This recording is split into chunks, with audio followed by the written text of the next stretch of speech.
دانیہ قرآن academy.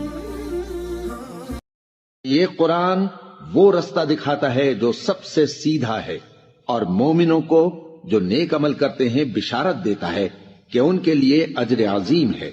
نحمده ونصلي على رسوله الكريم اما بعد فاعوذ بالله من الشیطان الرجیم بسم اللہ الرحمن الرحیم۔ السلام علیکم ورحمۃ اللہ وبرکاتہ۔ امید ہے آپ سب خیریت سے ہوں گے، انشاءاللہ جہاں ہوں گے ایمان اور صحت کی نعمت سے مالا مال ہوں گے۔ ہاں جی، تو آغاز کرتے ہیں ہم اپنے آج کے سبق کا دعاؤں کے ساتھ، تو چلیے شروع کرتے ہیں۔ اللہم صلی علی سیدنا و مولانا محمد وعلی آل سیدنا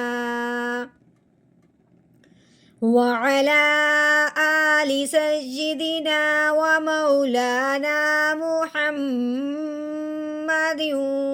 وبارک وسلم۔ رب اشرح لی صدری ویسر لی امری واحلل عقدۃ من لسانی یفقہوا قولی۔ رب زدنا علما رب زدنا علما رب زدنا علما۔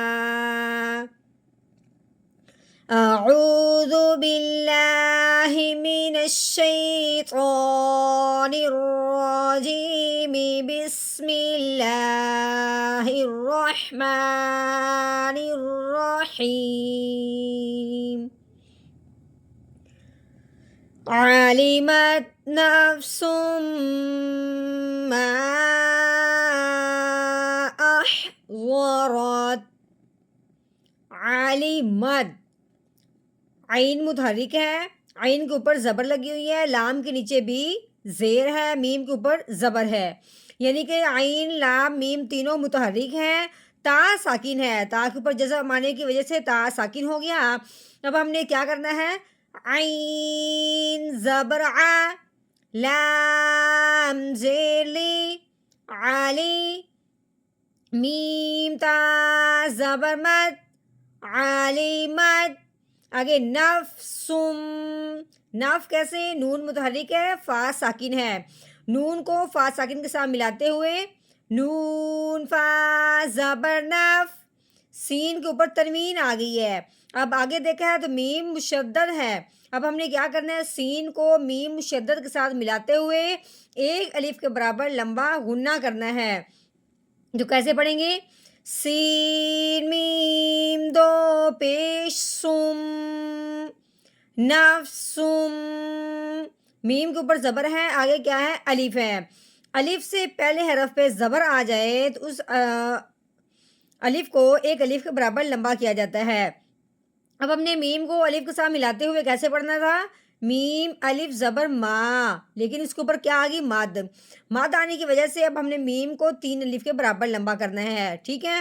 لیکن اس کے بعد آگے دیکھیں، آگے کیا ہے؟ الف ہے، الف کے اوپر زبر آنے کی وجہ سے الف کو حمزہ بنائیں گے، کیونکہ الف کے اوپر زبر زیر پیش آئے تو اس الف کو الف نہیں پڑھتے، اس الف کو حمزہ پڑھتے ہیں۔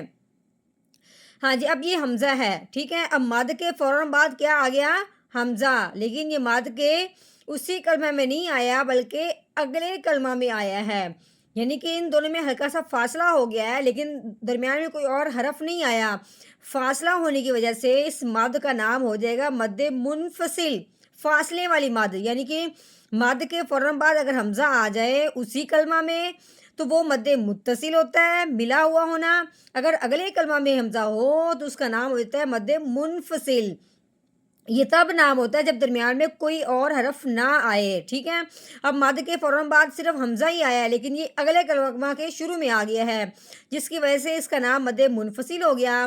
چاہے وہ مد متصل ہو چاہے مد منفصل ہو، اس کو نہ بدلنے سے اس مد کے لمبا ہونے میں کوئی فرق نہیں آئے گا۔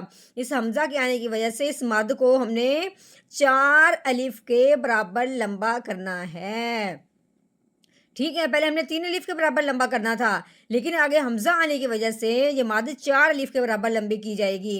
تو کیسے پڑھیں گے؟ میم الف ماد زبر ما. ٹھیک ہو گیا. نفس ما.